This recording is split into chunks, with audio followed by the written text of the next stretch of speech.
All right, hello and welcome to episode 3 of Maritime Matters. I'm Captain Morgan DeWicki. I'm excited to have with me today my favorite Maine, Captain Bill Van Voorhis. He's a semi-retired tugboat captain with 40 years of experience in the marine construction industry. Really awesome guy, friend of NMI. We love having him around. Dear friend. He was the president of the student ports for the International Propeller Club for some time, and is now the regional vice president for the North Atlantic region of the International Propeller Club. So excited to have you. How you doing? Hey, great. How are you? Good, good. You holding out up there? Yeah, we're good. We've got good weather, so we're able to get out and walk around, mow my lawn already. And Yeah. spring is here, so. It's been pouring rain here today, man. Yeah. I'm excited we're doing this because I get an excuse to not be in a sweatshirt and sweatpants, so throwing a tie and jacket on. I can take my gloves off. Yeah. So we'll get started. We'll talk about your career a little bit. We're in a very unique sector of the industry, working on tugs, and I think a lot of people will be interested to hear from you. And so you're pretty much a hawse piper, is the term in the industry. Why don't you get started telling us what a hawse piper is and how you got started into the industry? Sure. I went to college, went to a land-based college of civil engineering, and when I got out, I didn't really know what I wanted to do. I didn't have a whole lot of experience on the water then, but I went to work for a marine construction company out of Portland, Maine, and at the time we were doing a lot of hard hat diving and had tugboats and barges and so on. And these old tugboats were hawse pipe boats, they call them. They towed with a big piece of rope, and the hawser is the rope. Yep. And that term hawse piper came from guys from the old school, like old guys like me, long before winches and before ATB pin boats or anything. You towed with a hawser, and you coiled it up at night when you were done with it, and you ran it out and you pulled it back in all by hand. And Yep. when it was frozen, it was 8-inch diameter stuff. It was big stuff, and it was frozen. It was stiff, and the guy really earned his keep. And so that's what a hawse piper is, a old timer that's worked his way up through the hard way, and not necessarily an academy guy. Right. So really working off experience. You didn't go to school to do this. You kind of jumped right into the industry and got your hands dirty. And Yeah. learn from the ropes up, so to speak. And then you always will be that way in this business. You're always going to be a deckhand. And Yeah. the guy that thinks he's not going to be is fooling himself. But Yeah. even your best captain's going to be a good deckhand. Yeah. I think that's something you've kind of, when you're here lecturing to the students, when we bring you in for special guest events, it's really telling them, hey, you got to be a learner all the time. You can't just learn it now and expect to waltz in and not adapt and learn new things every day that you're in the industry. So I'm sure, you're still learning new things, and you have 40 years experience in it. So Yeah, the day you don't learn is the day you slept through the whole day. Everybody learns. You need to be learning. yeah. You need to be a cook. You need to be a good deckhand, and you need to be a good captain too. And Yeah. everybody does all aspects of that in Yep. the course of a day. So why don't you tell us kind of how you got started? What was the connection that got you into the industry? I know you said you were sort of working shoreside construction, I think, and then you kind of started evolving into more the marine aspect of it. Yeah, the port where I live in Portland, South Portland, Portland Harbor, is surrounded by marine terminals with oil terminals on one side and dry cargo on the other side of the river, and they all need maintenance. Our old $1 million bridge, they coined it, had a 96-foot draw span, and all these ships that were at the time were 85, 90 feet wide, and that had all wooden fenders. And so my company maintained all these piers and all these bridge vendors and so forth, and we did work on vessels as well, and we had our own equipment, and I got started as a diver. Actually, I was into scuba diving as a kid, and my company had a lot of hard hat work going on, old Navy hard hats, and then the newer modern Miller hats, and I tried a little enough of that to know I didn't want to do that the rest of my life, and gave that up shortly. And then I watched these guys on the tugboats, and they seemed to be having a pretty good time compared to what I was going through, and so that's where I ought to be. Well, you can jump in that hot engine room. You're not freezing your butt off. I was the guy out of there, and in I went. Yeah. Oh, God. So that was, our old boat was 1873. It was originally steam, our big boat of the fleet. Originally steam, had diesel power when I got on it, and I ended up being the captain of it right before we sold it. It went overseas to Port-au-Prince, Haiti, but all the time it was in the States. At the end of its life, I was a skipper of it. Yep. And that was a real hobby boat. That was a real rope boat, and boy, we did a lot of work for it. We towed from New York to Eastport, Maine with it.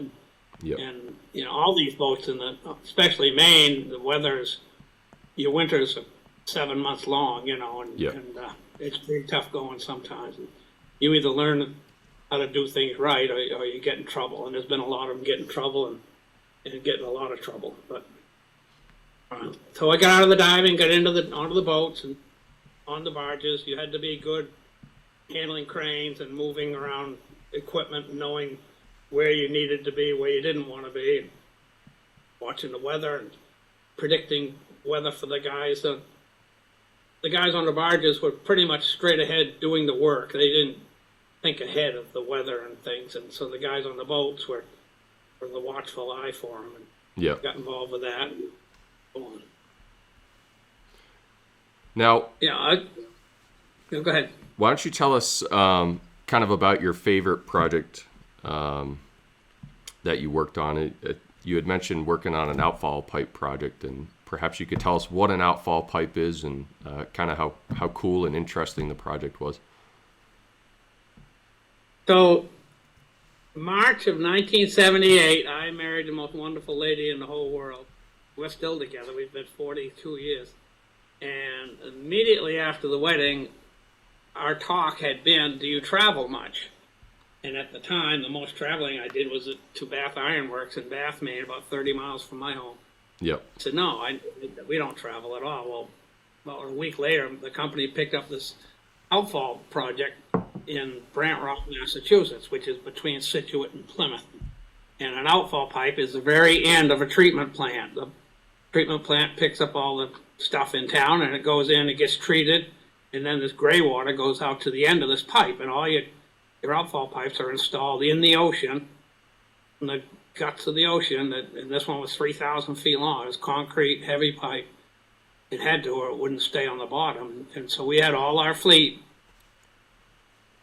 we towed the whole fleet to Massachusetts from Maine, and after I got through explaining to my wife that it's a seasonal job, it's just going to be, I won't be gone very long, just all winter, 2 years in a row. So that went on. But the money was phenomenal at the time. I was at home. I was making like $2.50 an hour, and this was $6.50 an hour to go to sea. And I said, "This is huge." And at the time, it was. This is in 1978, 79. So all the barges went down, and one dug the ditch, and one laid the pipe, and the divers were hooking the pipes together, and big blocks of concrete at the end. A lot of heavy stuff. A lot of big cranes, a lot of bad weather. We stayed on moorings at night with the tugs. We had 2 tugs. Stayed on moorings outside at night, and if the weather got bad, this was long before cell phones, there was no way to get a hold of anyone. They were all in town chasing down these dance halls and stuff, and we were stuck out on these moorings with no way to call anybody. And 3 or 4 times we lost equipment during the night because we couldn't get to the crew. And at the end, the job finished very well. Ended up in court. The conditions were not what was planned. It was very hard ledge where it was supposed to be soft, diggable material to put a pipe in.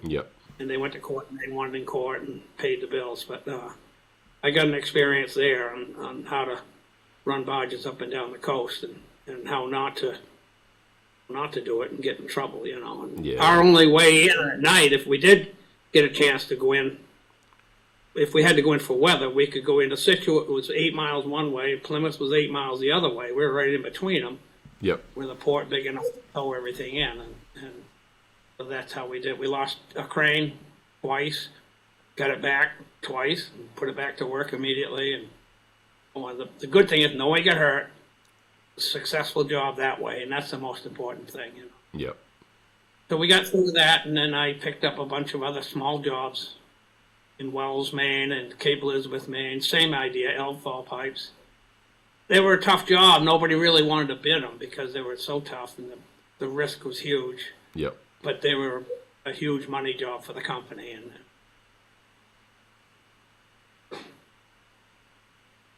now they have Jackup barges. They take them right out and jack them up in the air and don't worry about the weather. Yeah, They yeah. still have that. So why don't you tell us a little bit about training and sort of safety standards? And that's what we're here for at the school, right? It's making sure people are qualified to take care of themselves, take care of the vessel, and really have a good knowledge base. I know we were talking a couple months ago. We were driving back from Maine, I think, and you kind of told me a story of sort of a lack of industry standards, and it kind of took tragedy to kind of get standards put in place. And kind of tell us how those standards have evolved since you got started to when you retired a few years ago. Back when we did that outfall, there were no standards. There was you were on your own, and you worked for each other, you watched for each other, you took care of each other, and you still do to this day. But there were no rules and regulations. It was mostly common sense on the right thing to do at the right time. The equipment was probably the worst in the world for safety issues and so on, but that's all there was. Everybody dealt with the same issues, and you got through the end of the job. Like I said, no one got hurt drastically. I mean, a lot of people got hurt, small items, and took care of it. But so the company, my company, which is probably the safest company on the East Coast, took it upon themselves. The president, the owner of the company, the president of the company, had a guy get killed. The guy fell off a bridge in Connecticut, and that was the last fatality in the company. And the guy, he had to go to the funeral, and his little daughter pulled on his pant leg, wanted to know why he killed her daddy, you know. And Yeah. and at the end of that, on Monday morning, he said, "I will never go through that again. And here's what we're going to do." And they designed and came up with a tie-off policy, so you'll never unhooked. They designed with all these rules and regulations long before the Coast Guard or OSHA ever heard of them.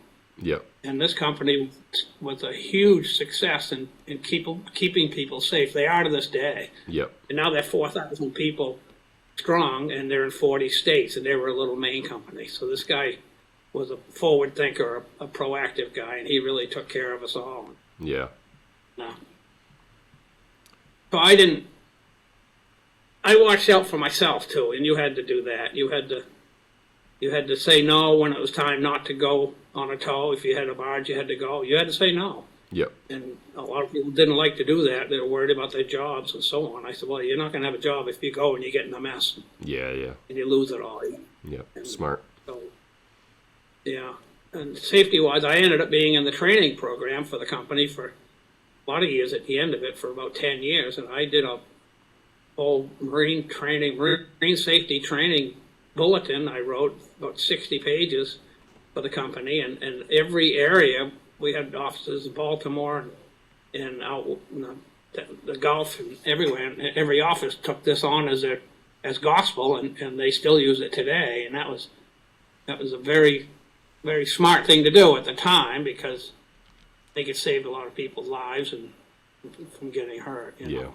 And Northeast Maritime was a big part of that, because at the time, I mean, years ago, when I first started, a license was handed to a guy.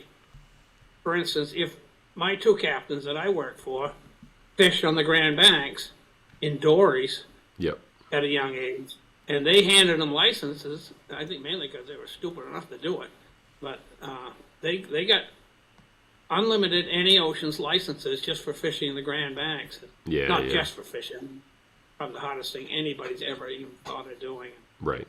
Now, this day and age, the licenses are, and the training for deckhands and so on is huge and needs to be. Yep. And that is paying big dividends. That's keeping people safe. And some people used to get upset about it. Like, well, think about it. The Coast Guard, all they're doing is they're trying to protect you, trying to save you, trying to let you go home at the end of a watch Right. in one piece.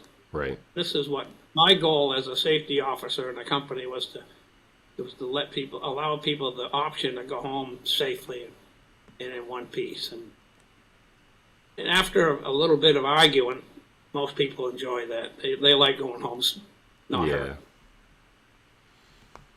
So tell us about these Jackup barges, and sort of, you were talking about them a couple months ago. It's pretty interesting to hear how they operate, and kind of let people know how these massive structures out in the water are being built, whether it be bridges or now in the U.S. we're getting into the offshore wind industry. Now it's more prevalent overseas. We're starting to see it here, but how are these structures set up using cranes nowadays versus back then? They've been around a while. The oil industry in the past down the Gulf, they've used them for a long time in shallow water. They've always been a shallow water, which means shallow in this industry is around 300 feet or less. Okay. You jack up, you take them out, you tow them out to the site with 4 legs in them, and then you have to run the legs down till they touch. And the minute they touch the bottom, then you add more pieces, and they're long enough, you drive them into the mud, and you pick the platform right up out of the water, enough so that bad weather doesn't bother it. And you'll see them in the Gulf all the time. And they have Jackup ones, and they have these semi-submersible ones that hold on their own. On a GPS, a satellite will tell them to stay right here. And my company built 2 of them in Portland, Maine. They came up from the Gulf. They had started construction, and the company ran out of money, and so they called us to see if we could finish them off. Meant put the platform on the legs and put the tower on the legs, and we did. We very successful at it. And that was a semi-submersible, 2 of them. And they stayed on their own, a GPS. If they had bad weather, this 8-inch pipe would unscrew itself at the mud line, and the barge could go away and come back, and the GPS would screw that pipe back onto itself down there 400, 500 feet deep. Wow. Incredible. Wow. And so we did those in 2004. We built 2 of them. They went to work 2004. Last year they just scrapped the 2 of them. That's how the oil industry changes. Wow. Those were obsolete 14 years later, 15 years later. That's crazy. We've been around a long time. In the construction business, smaller scale, a lot of bridges in rivers where there's a lot of current use them, and that's a godsend for work like that. Yep. We built our own homemade barnyard welders. We built this platform. We had to drill and blast the ditch in that job I told you about at Brant Rock, and so we put an air track, a drilling rig up on top of this thing, and the biggest danger of the whole thing was not when it was up in the air or when it was floating, but it was the minute the legs touched the bottom, because there's always a swell, a ground swell, and you had to, real quick, like you had to get all 4 legs down at the same time. Boy, it took a beating, and once again, nobody got hurt, and they ended up losing it in a storm over Christmas that second year. It got destroyed and went up on the beach in pieces. Yeah. But it's a common thing. It's like I said, they're shallow water. They're going to be ideal for offshore wind. Mm-hmm. Offshore wind is not a real deep water event yet, and they will be either jackups or the semi-submersibles with the GPS to hold them in place. But Yeah. the cranes that are on them are they call it anti-sway, or there's a name for them, but they're compensating. They're self-compensating, so that the heading ball, the hook doesn't move, even though there could be a 20-foot sea, and that's a huge thing. The rigs that we worked on had that. It's self-compensating, and So a guy could land a piece of steel up there, even though the barge is moving up and down 20 feet. That's pretty cool. Every day it changes. Every day, if you're in the industry and go away and come back 2 years later, you'll see a whole different new set of theories and rules and regulations. Pretty cool. So one of the cool things about Tugs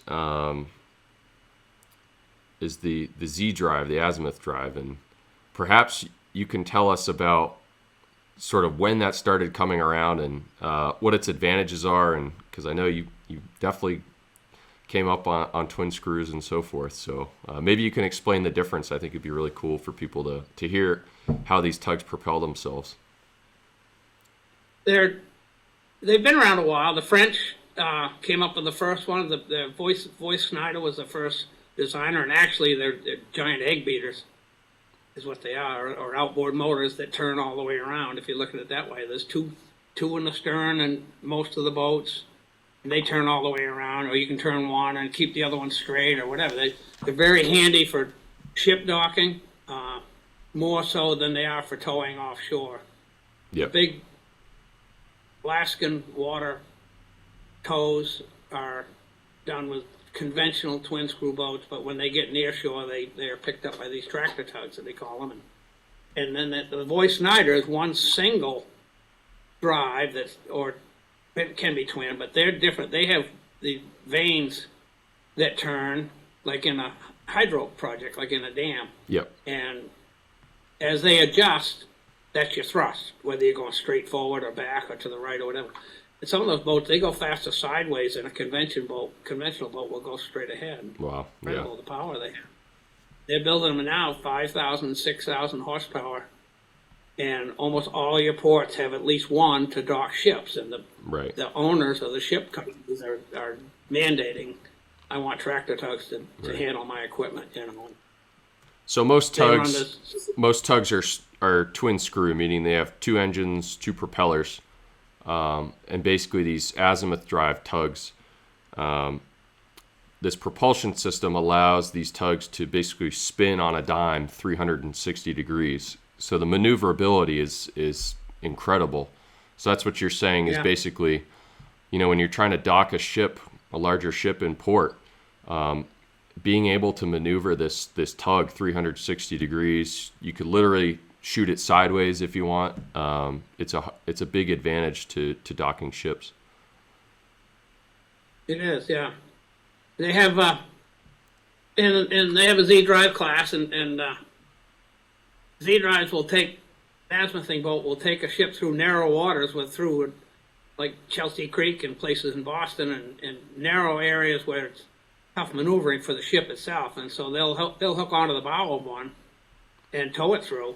Right. And they'll have another one on the stern as a safety, and a lot of your big terminals, your big VLCC terminals, will do these drills. They put them on the stern with a single headline up, and if they lose steering, if the ship loses steering, which happens more than people know, steering and propulsion, if they lose, then this that's on the stern is capable and able to stop that ship in a short length of time, a reasonable length of time, and also it can steer for the ship from back on the stern, and it's a huge safety factor.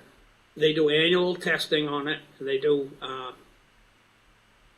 these big tankers are really liking having those big tractors around. There's a couple at the Cape Cod Canal. They escort all the barges and ships over 90, maintain that oil barges, crude and heavy oil barges will be tethered to a tractor going through the Cape Cod Canal. That's a big deal. Yeah. And the boats are expensive. They're expensive to build and to maintain, but they do the trick. It's the way of the future. No, the lines, the biggest fallback in the whole area is the line that you hook to, you tied to. Steel cable has been the norm for a lot of years, and now it's been replaced with this Spectra line, which is carbon fiber, totally unbreakable, with no stretch. There's no stretch to it at all. So when it breaks, if it ever does break, it just falls in the water. It doesn't snap back and kill people and break windows. just falls in the water, and it'll last forever. The enemy of it is the sun, Yep. and so you keep them covered up. But each of them has a big winch on the front of it, and that winds that Spectra line up. So it's foolproof for a deckhand. It's better for a deckhand to be able to hook up to a ship, and the winches are all operated by the captain in the wheelhouse, so the deckhand can steer it out of the way all the time. That's a good deal. It's funny you bring that up, because earlier you mentioned hawser. You get like 4 to 8 inch diameter rope, and what size now are they using with Spectra for towing line? Not even close. Yeah, our hawser was 8 inch diameter on our big boat, and we bought a roll of that Spectra. It was 1 inch. Wow. To wow. be equal to what that 8 inch vanilla we call it. Yeah, and it's light. It's light stuff as like well. Inch and a quarter. Yeah. That's amazing. So one of the cool things about NMI here is we have a Zdrive simulator, and that thing is a blast to use. I think the coolest thing for me is if you get the twin drive azimuth, you can literally keep the boat in its spot, in its place, without using what we call dynamic positioning devices. So just using the vectors or the angles of the two jets, basically, you can keep the boat stable in any position and keep it essentially fixed. And with a traditional screw engine, you could not do that. It's forward or back, or you're working on a much bigger radius, and it's a blast. And hopefully one day if it's just for fun, even having you run me through all the towing assessment stuff would be a blast. It's tough. If a twin screw boat is tough to get alongside a ship and to get on a 90-degree angle. You do your best advantage if you're a 90-degree angle to the ship. If the ship's moving upriver 3, 4, 5 knots, you're not going to twin screw that tugboat that hard against the current. And right. So a tractor will shove itself right around side 2, and it can handle it. It can take it without swamping, without going under, or if they want, they can run fore and aft, but just push the thrusters sideways. They can do all their thrusting, right, headed up middle, but just run the 2 screws to the right. Yeah, pretty cool. They've been around long enough now, so they've got them so that they can pull the drives out if they have to do maintenance on them. Yep. You can pull the drives out through holes in the stern up top on the deck without having to dry dock the boats. And that was their first big problem. Wow. They used to have to dry dock them all the time to do any kind of work. And now there's a plate that comes off, and you pull the drive out, you put a plate over the hole. I didn't know that. And you send the Rolls Royce out to get it worked on and put it back in afterwards. And there are a lot of French Rolls Royces. There's 5 different outfits that make them, and they all have their own pluses and minuses, But it's a good setup. So I kind of want to have you pitch the school a little bit. I feel like each time we talk, you bring up how awesome the associate degree program is here. So why don't you tell us about sort of the advantages of the college program here, why you think it's so important, why you think it's so special, because I know you're always bragging on it. So why not brag on it to some more people here? Can I show off my 1984 tie first? My Northeast You Maritime got your NE tie? Look at that. I don't even have one of those. Eric wants that bad, but I'm not going to give it up. Yeah, I've taken classes there, almost all my license classes since the 80s and 90s were taken at Northeast because it was a professional school. I've taken classes at a lot of other ones. I took, I won't mention names, but I've been to about every one of them on the East Coast and as far as Baltimore on up, and they're all good. I mean, everybody has their own good points, and some are better than others. I think Northeast Maritime is the premier school of all of them. Yep. That I've been to. And then the 2-year program came along, the 2-year college program, associate's degree with a license. That's incredible.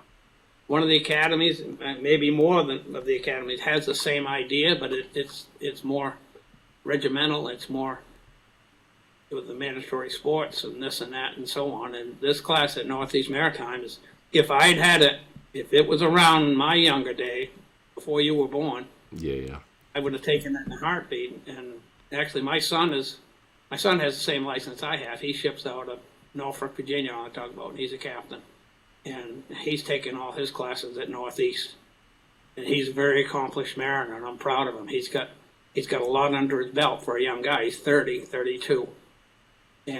But he's learned so well from your instructors at that school, and then the hands-on experience he's gotten working for great mariners all up and down the coast, and he'll go far. He'll go a long ways. He did the same thing. He went and got married, and then he shipped out. So she got an education. But Northeast Maritime, the 2-year associate's degree, I know a lot of kids that are taking it, and 100% placement up to this point. I think things are great. Good jobs, good paying jobs, and they're the jobs that they came to school to learn. And I know the owners of the shipping companies or the tractor tug companies or the ferries or whoever they hire on, a lot of them hire on full time when they get out of school because they intern summers with them, and they liked them so much. They liked the Northeast Maritime mentality, the professionalism, and the respect and so on, that they picked them right up full time after school, and that's great. Knowing you've got a job after school makes it all worthwhile. Nobody at college knows that. Conventional college, nobody has that luxury. And the money is great. The school's really done a good job with the internship. The interns are great. They appreciate having them. And I'm proud to be associated with the school. Great operation.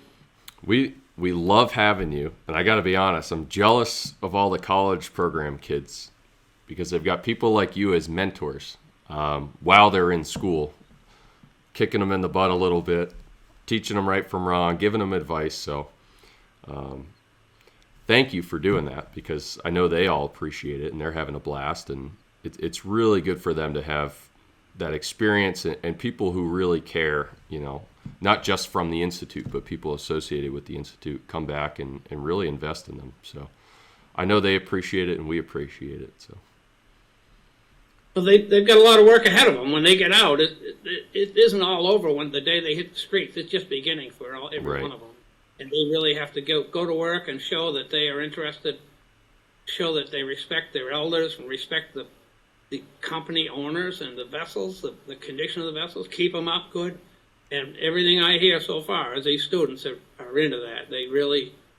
They enjoy working for good companies. They enjoy working on good, clean ships and boats and being safe. Safety is the number one thing. And they learn so much safety at school without it being beat into them, which it is in a lot of places. I think it's a very successful operation for win-win for everybody. Yeah. Well, cool. This has been a blast. This has been fun. Hopefully, this virus passes over soon, so I can get up there. We can get some breakfast at Becky's. There you go. But yeah, thanks for doing this. One more last little pitch. It isn't all roses. There are nights and days I really wish I'd taken a different business at hand than what I chose.